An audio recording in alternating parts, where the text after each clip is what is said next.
After about half an hour, they came to the little park where Gold and Ginger would change hands. Everything seemed quiet and peaceful. Rance trusted neither peace nor quiet. "Stay well back of me," he said. "If anything goes wrong and we get separated, we try and meet on the docks, okay?" "I know what we're supposed to do," Penny told him. "You hold up your end, I'll hold up mine, and we hope everybody else holds up his." "Yeah, we hope," Rance said bleakly. He glanced at his glowing watch dial. 5-1. They were early. A hiss came out of the darkness, followed by more hisses that were words in the language of the race. "I greet you, Rance Auerbach." "Gorpet?"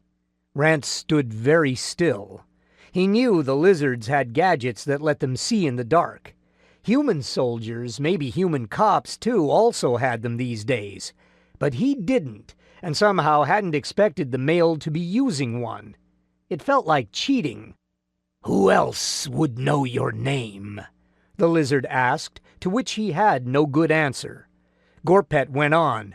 "I have the payment ready. Now we await the Tosivites with the herb." "They will be here," Auerbach said. "The deal cannot go on without all of us." That wasn't strictly true, which worried him. The deal couldn't have got started without Penny and him, but they weren't essential anymore. If the others wanted to take them out... He didn't worry too much about Gorpet. Lizards generally played straight.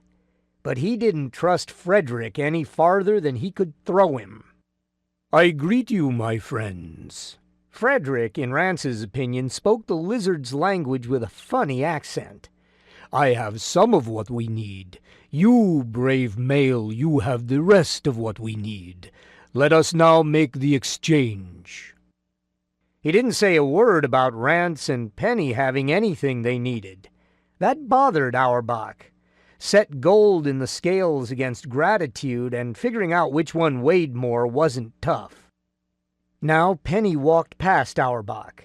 Gold didn't take up much room, but it was heavy. With a bad shoulder and a bad leg, he couldn't carry so much. If she got their share of the loot and ran off, what could he do about it? Not much. He didn't like that either.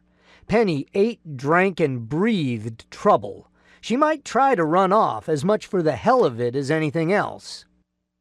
"I have males covering me," Gorpet warned, so Lance wasn't the only imperfectly trusting soul here.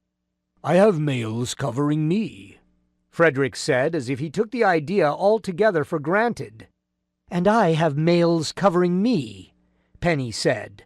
Auerbach looked around to see if he'd grown a twin, or, even better, quintuplets. No such luck, though. He knew that too damn well. "The exchange," Gorpet said. Rance peered through the darkness. He could hardly see a thing.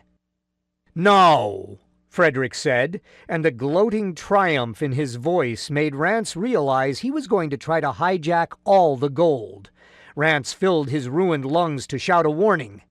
And another shout came from the edge of the park, a shout in an African language. A shot followed it, and then another, and then a stuttering roar of gunfire. Screams rang out, not just from human throats, but from those of the race. "Surrender!" a lizard called, his voice amplified. "You cannot escape!"